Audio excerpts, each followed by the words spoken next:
यहाँ पे बच्चों भी मैं आपके साथ डिस्कस करता हूँ क्वेश्चन नंबर 57 और ये क्वेश्चन अभी हम डिस्कस कर रहे हैं आपके साथ mathematics for class 10th RS Agarwal. तो हमारे पास चैप्टर का नाम है area of circle sector and segment. तो उसमें अभी हम लोग डिस्कस कर रहे हैं एक क्वेश्चन को। सबसे पहले हमने आपको डायग्राम उसका बना के दे दिया है। क्वेश्चन में लिखा है कि in the given figure triangle ABC is right angle triangle. तो बच्चों राइट एंगल लिखा हुआ है कि वो ए पर फॉर्म कर रहा है, तो हमने ए पर 90 डिग्री बना दिया है। उसके बाद लिखा है find the area of the shaded region.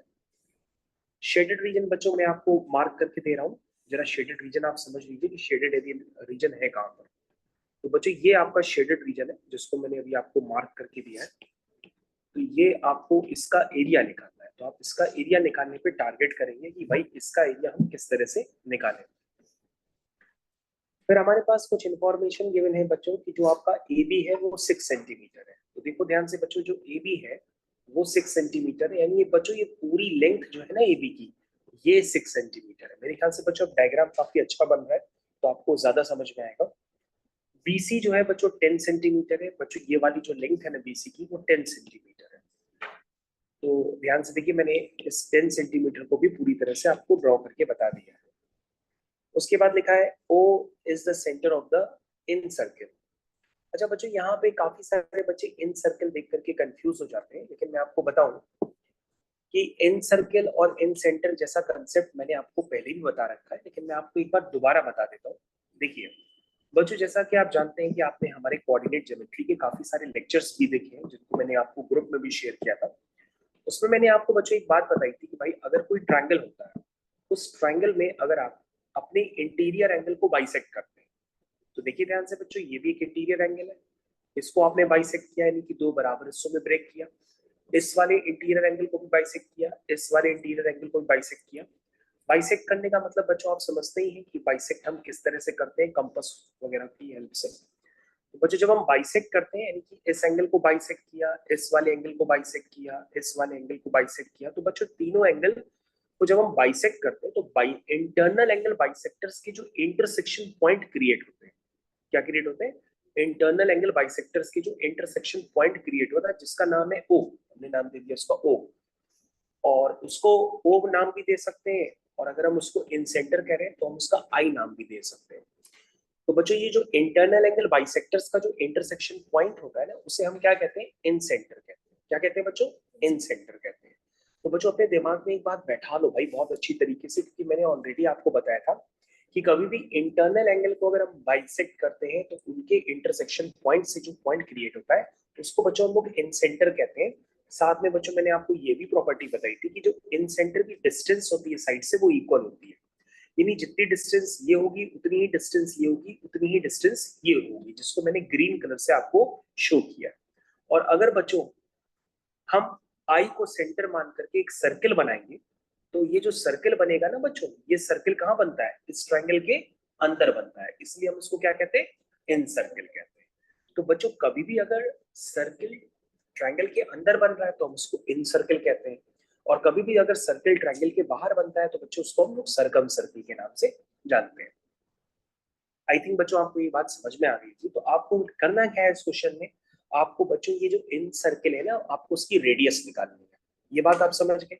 और अगर बच्चों आप समझ गए तो मैं रेडियस को यहाँ पे दिखाने की कोशिश करता हूँ कि बच्चों ये भी रेडियस होगी, ये भी रेडियस होगी, और ये भी रेडियस होगी। ये तीनों ही बच्चों क्या है? आपस में रेडियस है। तो मेरे ख्याल से अगर आप नहीं समझ पाए तो हम डायग्राम को दोबारा रीड्रॉ करते हैं आपके सामने। ध्यान से देखिए, मैंने सर्किल के सेंटर को तीनों से ज्वाइन किया है तो उसको हम रेडियस के फॉर्म में रिप्रेजेंट कर रहे हैं। इसका मतलब बच्चों ये भी आ रहा है, ये भी आ रहा है, ये भी आ रहा है। बच्चों जैसा कि हमारे पास एक बच्चा बैठा था प्रांजय सिंह, उसने बताया कि सर अगर आप ध्यान से देखें तो सर, ध्यान से देखिएगा तो सर ये क्या है? सर ये एक टैंजेंट है। ये क्या है? ये एक टैंजेंट है। और सर ये लाइन क्या है? रेडियस है। और सर जन्म से हम जानते हैं कि रेडियस और टेंजेंट के बीच का एंगल क्या होता है? 90 डिग्री होता है। बच्चों ये भी क्या है? टेंजेंट है। ये भी बच्चों क्या है? रेडियस है। और बच्चों हम लोग जन्म से जानते हैं कि ये टेंजेंट और रेडियस के बीच का एंगल क्या होता है? 90 डिग्री होता है। तो हमारे सामने जो बच्चा बैठा था प्रांजय सिंह, उसने बताया कि सर ये देखिए 90 है, सर ये देखिए 90 है। और सर ध्यान से देखिए कि अगर आप एक क्वाड्रिलेटरल देख रहे हैं ध्यान से देखिए क्वाड्रिलेटरल आपको दिख रहा है जिसका नाम है OABC, ध्यान से देखिए OBAC, एक क्वाड्रिलेटरल दिख रहा है, और क्वाड्रिलेटरल के चारों एंगल का सम क्या होता है 360 होता है। तो बच्चों 390 तो आपके सामने ही, तो चौथा भी क्या हो जाएगा 90 हो जाएगा। तो बच्चों अब आपको समझ में आना लगा होगा कि भाई ये क्वाड्रिलेटरल एक स्क्वायर का भी काम कर रहा है। क्यों भाई? क्योंकि इसके चारों एंगल 90 डिग्री भी हैं, एडजेसेंट साइड्स भी इक्वल हैं, तो ये किसका काम कर रहा है बच्चों? स्क्वायर का काम कर रहा है। तो बच्चों ये बेसिकली क्या है आपका स्क्वायर है। ये बात आप बहुत अच्छे से समझने की कोशिश करिए कि आपने स्क्वायर को लेकर के रखा हुआ है। अच्छा बच्चों अब हमको जल्दी से बता दो कि भाई AC साइड की लेंथ कितनी होगी? 8। एक बच्चे ने बहुत अच्छी तरीके से जवाब दिया। तो बेटा अगर आपने निकाला होगा तो आपने पाइथागोरस थ्योरम यूज की होगी, है ना? आपने कहा होगा सर 90 के सामने हाइपोटेनियस है, तो सर BC का जो स्क्वायर होगा वो सर AB का स्क्वायर प्लस AC के स्क्वायर के इक्वल होगा, है ना? तो बेटा यहाँ से हमको AC का स्क्वायर चाहिए था, तो सर आएगा वो BC का स्क्वायर माइनस AB का स्क्वायर, है ना? तो सर AC का स्क्वायर हम निकाल लेते हैं। सर BC कितना है सर 10, 10 का स्क्वायर कितना हुआ 100। सर AB कितना है 6, 6 का स्क्वायर कितना हुआ 36। तो सर ये हुआ 100 माइनस 6 36, दैट मीन 64। तो हमारे सामने एक बच्ची बैठी थी उसने बताया था 8। तो बच्चों ये एग्जैक्टली लिंक 8 ही निकल करके आएगी। बहुत बढ़िया जवाब। तो सर आप इस ट्रायंगल का एरिया कैसे निकालेंगे शेडेड वाला? तो बेटा हमने कहा हमारे पास शुरुआत में ही टेक्निक थी कि पहले हम इस पूरे ट्रायंगल का एरिया निकाल लें और उसमें से सर्कल का एरिया हम क्या कर दें माइनस कर दें। ट्रायंगल के एरिया में से हम सर्कल का एरिया माइनस कर दें तो हमारे पास शेडेड एरिया आ जाएगा। और ट्रायंगल का एरिया निकालने के लिए हमें क्या पता होना चाहिए? राइट एंगल ट्रायंगल में उसका बेस पता होना चाहिए और उसकी हाइट पता होनी चाहिए। सो बच्चों को पता पड़ गई है 6 और 8। और बच्चों अब हमको क्या चाहिए? सर्कल का एरिया। उसके लिए हमें रेडियस पता होनी चाहिए। तो बच्चों हम रेडियस कैसे निकालेंगे? कहोगे सर वो तो बहुत आसान है। हमने कहा कैसे आसान है बता दो। सर हम लोग ने पढ़ रखा है और आपने थोड़ी देर पहले बताया था कि एक्सटर्नल पॉइंट से ड्रॉ की गई पेयर ऑफ टेंजेंट्स की लेंथ क्या होती है? इक्वल होती है ना सर? तो सर अब हम लोग उसको दिल में समा लेते हैं कि सर ये भी x होगी, होगी ना? तो सर ये भी क्या होगी? x होगी। बच्चों ये बात समझ में आ रही है? मैंने इस डायग्राम को देखिए आपकी स्क्रीन पे हाईलाइट किया हुआ है कि जितनी लेंथ आपकी, मान लीजिए पॉइंट है ये k है, जितनी लेंथ AK की होगी उतनी लेंथ AB की होगी। क्योंकि बच्चों प्रॉपर्टी होती है ना कि एक्सटर्नल पॉइंट से ड्रॉ की गई टेंजेंट्स की लेंथ क्या होती है? इक्वल होती है। फिर बच्चों आप कहोगे सर, हमने कहा हाँ बेटा। कहोगे सर ये ऊपर x है तो बची हुई लेंथ कितनी होगी? 8 माइनस x। तो सर ये लेंथ कितनी हो जाएगी? 8 माइनस x। सर एक बात बताएं, सी भी एक एक्सटर्नल पॉइंट है तो यहां से भी ड्रॉ की गई पेयर ऑफ टेंजेंट्स की लेंथ क्या होगी सर? इक्वल होगी। तो सर ये भी कितनी होगी? 8 माइनस एक्स। सर ऊपर देखिए वहां पे x है और ये पूरी साइड 6 है, तो ऊपर x हो गई तो बच्चों नीचे क्या हो गई? 6 माइनस एक्स। तो सर ये भी पूरी लेंथ कितनी होगी? 6 माइनस एक्स। और ये भी पूरी लेंथ कितनी होगी? 6 माइनस एक्स। क्योंकि बच्चों हम बार बार प्रॉपर्टी यूज कर रहे हैं, एक्सटर्नल पॉइंट से ड्रॉ की गई पेयर ऑफ टेंजेंट्स की लेंथ इक्वल होती है। अब बच्चों हम क्या करेंगे? हम सिर्फ एक काम करेंगे, हम कहेंगे भाई कि जो 8 माइनस एक्स हो गया और 6 माइनस एक्स हो गया उसकी लेंथ का पूरा सम कितना है? और सर उस लेंथ का पूरा सम है सर 10। तो हमने कहा बेटा इसको सॉल्व कर लो। सर 8 और 6 14 होते हैं, minus 2x is equal to 10। तो sir 14 minus 10 which is equal to 4, 4 is equal to 2x, that means x is equal to कितना आ गया? 2। सर ये तो मौजा ही मौजा हो गई, x2 आ गया तो दैट मींस सर्कल की रेडियस भी बच्चों 2 ही होगी। क्योंकि बच्चों ये स्क्वायर था, अगर स्क्वायर होता है तो उसकी चारों साइड्स इक्वल होंगी। तो बच्चों अगर आप ओ बी ए के को देखेंगे तो आर बी जो होगा वो एक्स के बराबर हो जाएगा। क्या इस बात से सब लोग सहमत हैं? सहमत है? तो बच्चों अब तो आपका आंसर आ गया। लेकिन कहोगे सर इस क्वेश्चन को करने में कितने ढेर सारे कंसेप्ट्स यूज हुए। हाँ तभी तो कह रहे थे कि ये क्वेश्चन किसका है? कोविड-19 टाइप के क्वेश्चंस हैं ये। चलिए बच्चों आगे कंटिन्यू करते हैं और इस क्वेश्चन को कंप्लीट करते हैं। तो बच्चों एग्जाम में क्या लिखेंगे? Area of shaded region. क्या लिखेंगे? Area of shaded region. बच्चों क्या लिखेंगे एरिया ऑफ शेडेड रीजन? आप लिखेंगे area of triangle minus area of circle. तो बच्चों अगर आप इतना लिखते हैं तो क्वेश्चन बहुत जल्दी कंप्लीट हो जाएगा। जल्दी बताइए एरिया ऑफ ट्राइंगल कितना है? तो सर एरिया ऑफ ट्राइंगल हो गया half into base into height. Sir base और हाइट कहाँ लेते हैं? जहाँ पे 90 डिग्री बनता है, यानी कि 6 और 8, यानी half into 6 into 8 minus triangle का एरिया लिख लिया minus area of circle. Sir वो तो पाई आर स्क्वायर होता है, और पाई की वैल्यू बुक में दी है 3.14, और सर आर कितना है? 2, तो हो गया पाई आर स्क्वायर।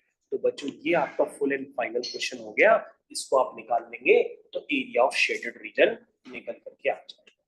तो क्वेश्चन सभी को समझ में आ जाएगा, बहुत फुल एक्सप्लेनेशन मैंने आपको दिया। तो बच्चों आप आंसर अपने आप से निकाल करके अपने घर पे टैली जरूर कर लीजिएगा, मैंने आपको बता दिया है।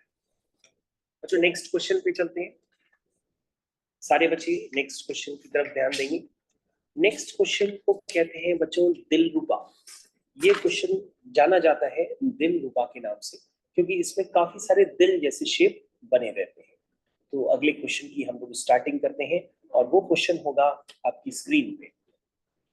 सबसे पहले बच्चों उस क्वेश्चन को करने के लिए हम उसका नीच एंड क्लीन डायग्राम बनाते हैं। सबसे पहले क्वेश्चन हम कौन सा कर रहे हैं? सारे बच्चे जो अपनी बुक्स लेकर के बैठे हैं आर एस अग्रवाल, वो क्वेश्चन नंबर 58 को बहुत ध्यान पूर्वक देखेंगे। क्वेश्चन नंबर 58 को अभी हम करने जा रहे हैं। तो सबसे पहले हम इसका नीट एंड क्लीन डायग्राम बनाते हैं, क्योंकि बच्चों आप जानते हैं कि डायग्राम के बिना जिंदगी अधूरी है। किसकी? मेंसुरेशन। तो सबसे पहले बच्चों मैंने एक नीट एंड डायग्राम बनाया है। सबसे पहले मैंने एक लाइन ड्रॉ की, डायग्राम तो सारे बच्चों के पास बनाई है, बस मैं आपको अलग से ड्रॉ करके दिखा रहा हूँ। तो बच्चों आप देखेंगे यहाँ पे एक शेप बन रहा है, ऐसे एक रसगुल्ले टाइप का बना, रसगुल्ले का नाम सुनते ही शेप बदल गया। ये बच्चों इस तरह से बन गया। ये बच्चों हमने शेप आपका कंप्लीट कर दिया। नाम देखिए क्या है इसका? पी टी, फिर लिखा है ई, फिर लिखा है यहाँ पे बच्चों आर, फिर यहाँ लिखा है क्यू, फिर यहाँ लिखा है एस, और यहाँ है बच्चों बी।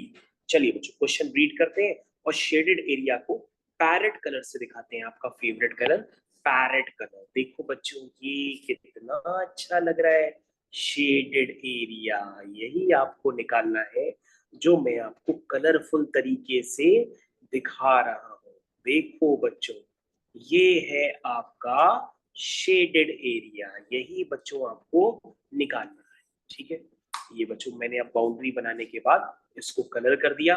ये बच्चों आपका क्या है? Shaded area. आइए बच्चों ये रंगीन कॉपी में आपका स्वागत है। तो बच्चों ये ऐसी कॉपी आप भी कभी भी परचेज करना चाहें तो हमसे परचेज कर सकते हैं। नेक्स्ट क्वेश्चन क्या लिखा है? P Q R S is a diameter of a circle. क्या लिखा है? पी क्यू आर एस क्या है? Diameter of a circle of radius 6 centimetre. बच्चों सर्किल की रेडियस कितनी है? 6। ठीक है बच्चों आगे, the length P Q Q R R S R equal. कह रहा जितनी पी क्यू है उतनी क्यू आर है उतनी आर एस है। तो बच्चों डायमीटर कितना था? 6 था। तो डायमीटर को 3 बराबर पार्टों में डिवाइड करो बच्चों, यानी कि 2 2 2 क्या होगा? 2 2 2, यानी कि ये भी लेंथ बच्चों कितनी हुई? ये लेंथ हुई 2 यूनिट। सबको समझ में आ रहा? ये लेंथ बच्चों कितनी हुई?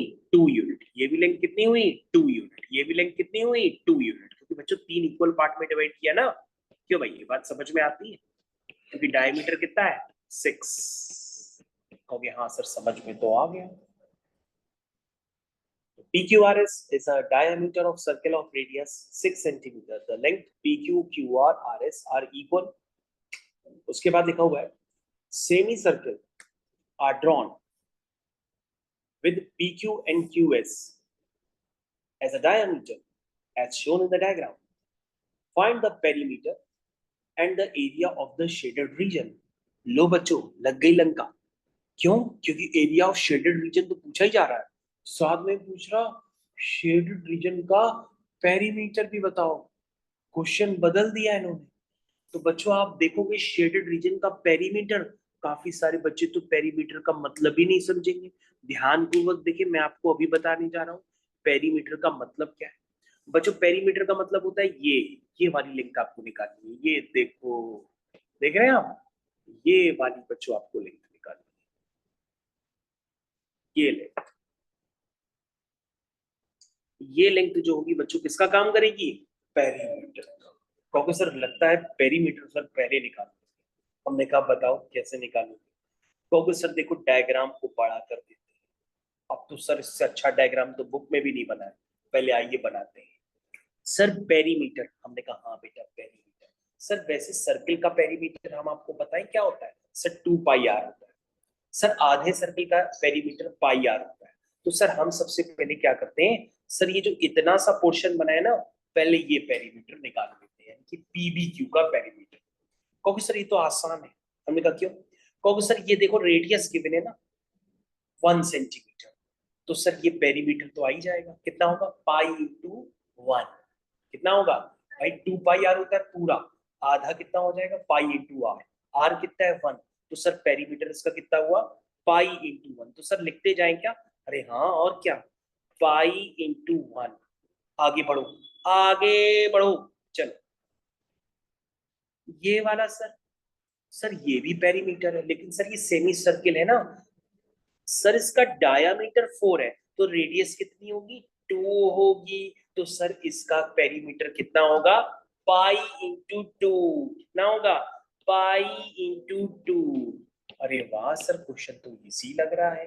ठीक है सर। सर अब कौन सा पेरीमीटर बचा, सर ये पूरा तो बचा है ना अभी, ये कैसे निकालेंगे।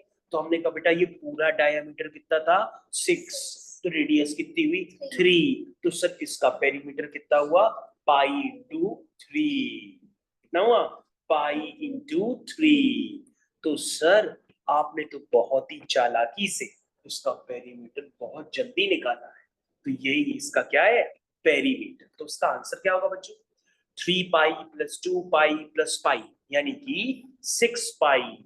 और बच्चों पाई की वैल्यू क्या होती है 3.14। लेकिन बच्चों एक बात ध्यान रखिएगा, पेरीमीटर की यूनिट क्या होती है सेंटीमीटर। गलती से भी आप सेंटीमीटर स्क्वायर मत लिख दीजिएगा क्योंकि वो एरिया होता है।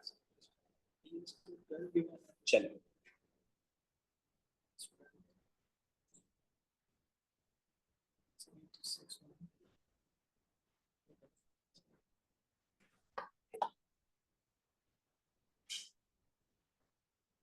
ठीक है, आप अपना कैलकुलेशन करिए।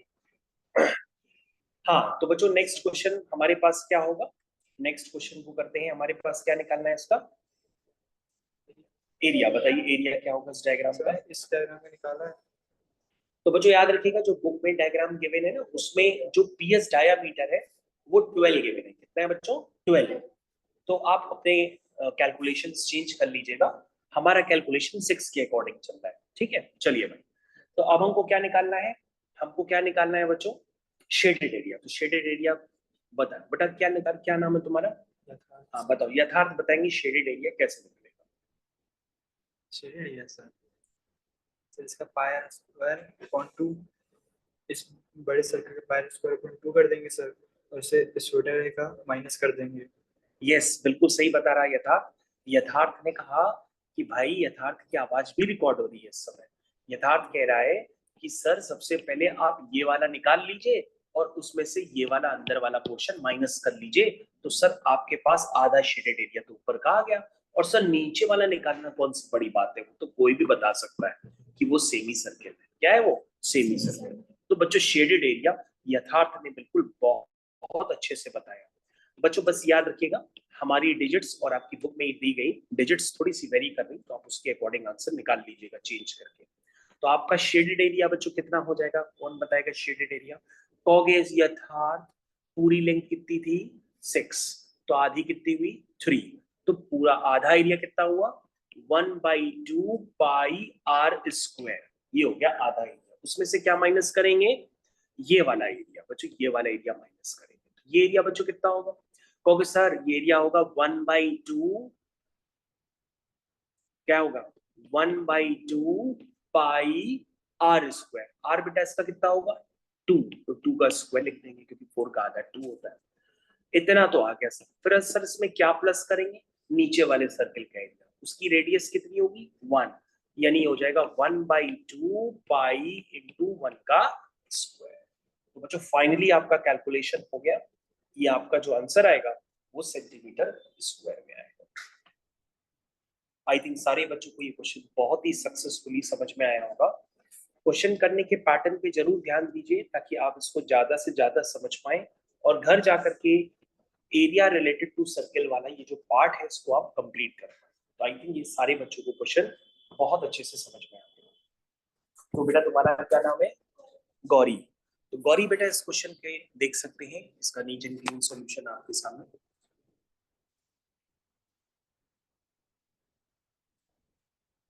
तो बच्चों अभी तक सक्सेसफुली आपने 2 क्वेश्चंस किए हैं और हमारे बीच गौरी बैठी हुई है और गौरी इस क्वेश्चन के कंप्लीट सॉल्यूशन को रिव्यू कर रही है।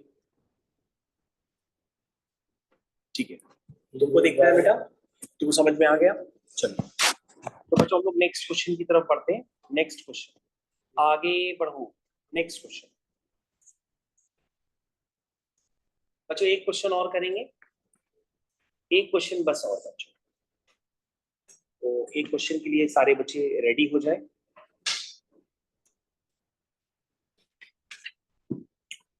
मुझे एक क्वेश्चन है बच्चों, उसके लिए आप रेडी हो जाए। वो 2017 का क्वेश्चन अभी हम लोग करने जा रहे हैं। उस समय बच्चों किसी भी तरह का कोरोना वगैरह नहीं था। उस समय जो बीमारी चलती थी उसे कहते थे डेंगू। तो 2017 में जब हमारे देश में डेंगू फैला हुआ था तो ये तब का प्रश्न है। आइए 6 सबसे पहले हमारे पास ये जो प्रश्न है हम उसका डायग्राम बनाते हैं।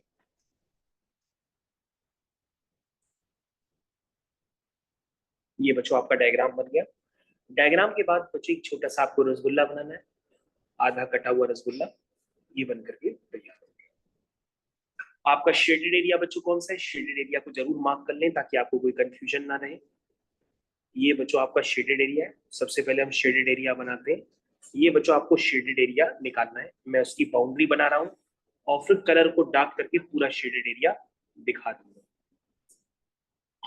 तो ये कलर जो है काव्या का फेवरेट कलर है। काव्या ने बताया था कि इस कलर से कलर करना है, इसीलिए ये शेडेड एरिया आपको काफी सुनहरा नजर आ रहा है।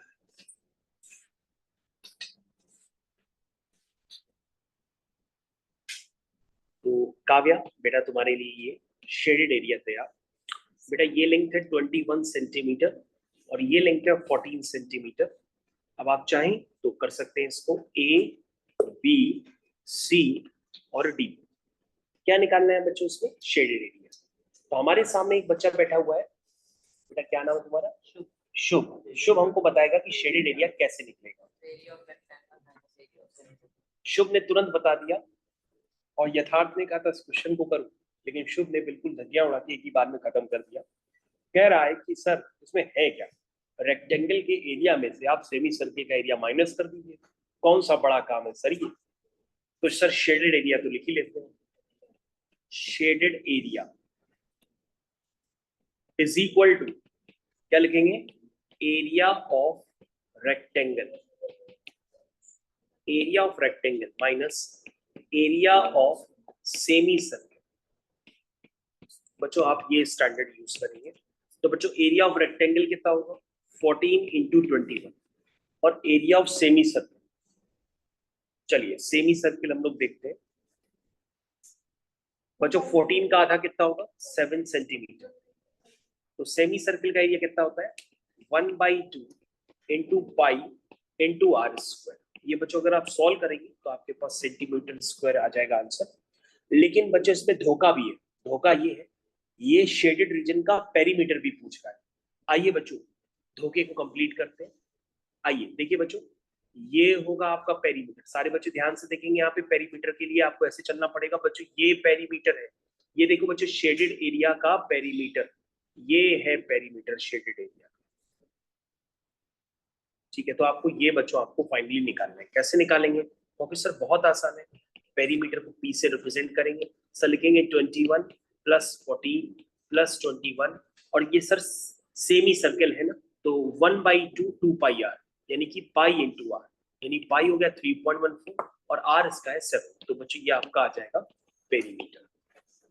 फाइनली बच्चों आपने इसका आंसर कंप्लीट कर लिया, पेरीमीटर भी निकाल लिया और शेडेड एरिया भी निकाल लिया। ठीक है बच्चों, मैं आपके साथ सॉल्यूशन अभी शेयर करता हूँ, जस्ट वेट।